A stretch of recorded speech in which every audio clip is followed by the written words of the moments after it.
আমার ছোট ছেলেকে নিয়ে না এই প্রথম এলাম ঠাম্মি বাড়িতে। তাই ঠাম্মি দুই নাতিকে বরণ করেই ঘরে তুলছে। আশেপাশে যাদেরকে দেখতে পাচ্ছ সবাই কিন্তু আমরা একই পরিবারের।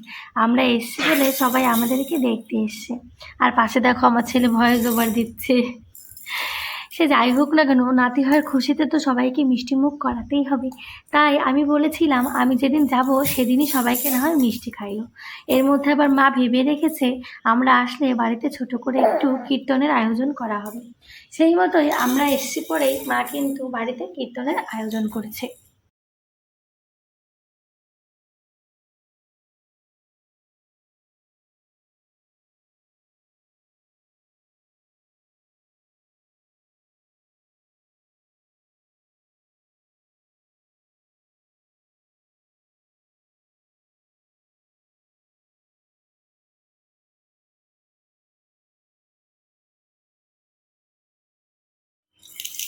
এখানে সব বয়োজ্যেষ্ঠ মানুষেরা চলে এসছে।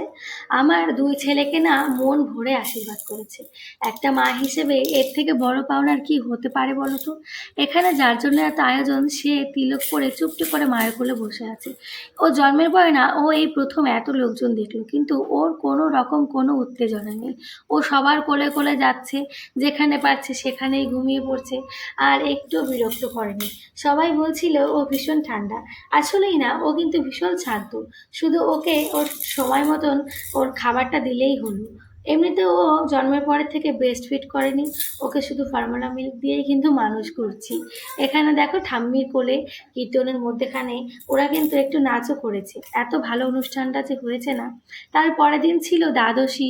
মায়ের ইচ্ছা ছিল সেখানে বালক সেবা দেওয়ার। বালক সেবা হচ্ছে এই ছোটো বাচ্চাদের নেমন্তন্ন করে আগে গোবিন্দকে প্রসাদ দিয়ে সেই প্রসাদটা সবাইকে দেওয়ানো হয়।